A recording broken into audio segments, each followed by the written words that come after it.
Hey guys, today we are going to be doing problems from Chapter 15 Mechanical Waves by me, Jan Philippe Ang. So let's get right into it. So the upper end of a 3.9 meter long steel wire is fastened to the ceiling, and a 52 kilogram object is suspended from the lower end of the wire. You observe that it takes a transverse pulse 0.0492 seconds to travel from the bottom to the top of the wire. What is the mass of the wire? Okay, so this is 15.17 and our given is a mass of 52 kilograms, a time of 0.0492 seconds, a length of 3.9 meters, and we are looking for the mass of the wire in the given situation. So for our solution, we have the only force acting on the wire is the tension. So we have T equals mg, and we know that our mass is 52. Once you multiply that by gravity, you get 509.6 newtons. And then we calculate for our v, which is the length divided by the time it takes for the wave to go through the wire. And once you substitute your values, you get 77.42 meters per second. Then we can calculate for our mu. So we have 509.6, which is the tension, divided by 77.24 squared, which will give us 0.0854 kilograms per meter. And we can multiply that by our length, because that is our mu, which is mass per unit length. And it'll give us 0.333 kilograms, or 333 grams, which is your mass of wire. So for our second problem, a thin 71 centimeter wire has a mass of 16.5 grams. One end is tied to a nail and the other end is attached to a screw that can be adjusted to vary the tension of the wire. So A, what is the tension in Newton? In newtons, must you adjust the screw so that a transverse wave of wavelength 3.4 centimeters makes 876 vibrations per second? And B, how fast would this wave travel? So our given is a length of 71 centimeters, a mass of 16.5 grams, a frequency of 876 hertz, and a wavelength of 3.4 centimeters.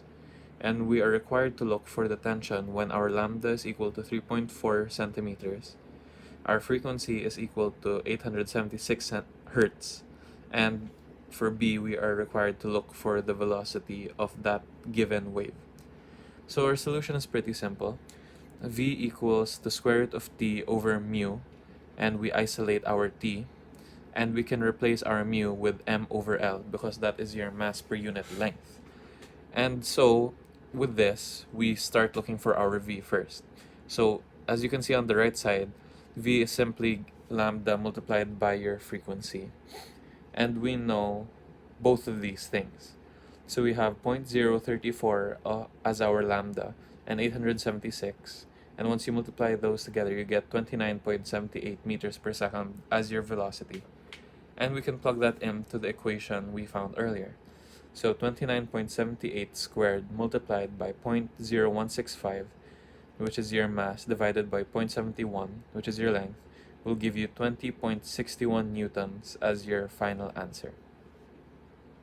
So for our third and final problem, a horizontal wire is tied to supports at each end and vibrates in its second overtone standing wave.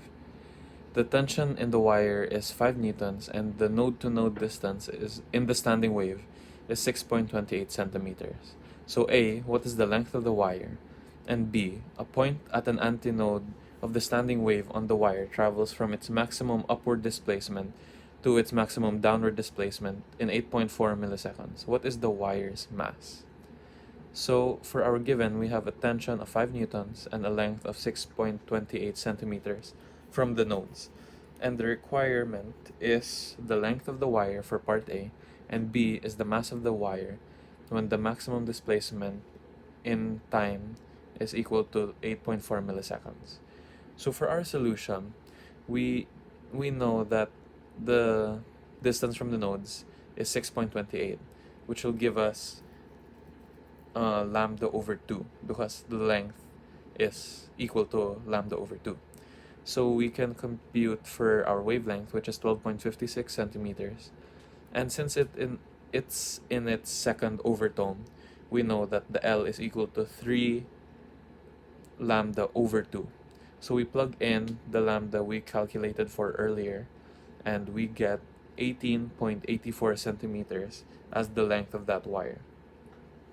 So for part B, you're given 8.4 as your time, which is uh, t over 2, t here being your period. So once you calculate for t, you get 16.8 milliseconds. And then we can look for our frequency. So we know that our frequency is the reciprocal of our period. So that is 1 over 16.8 times 10 to the negative 3, which will give us 59.5 hertz. So then we can calculate for our velocity. This is simple substitution, and you will get 7.47 meters per second. And once again, we use the formula we used earlier. So we have our mu equals the tension divided by velocity squared, which will give us a 5, because that is our tension, 5 newtons over 7.47 squared, which will give us a mu of 0.089 kilograms per meter. And once again, we multiply our mass per unit length by our length, which we calculated for earlier, which will give us a final answer of 0.016 kilograms or 16 grams. So that is our part A and part B finished. And thank you guys so much for watching. Until next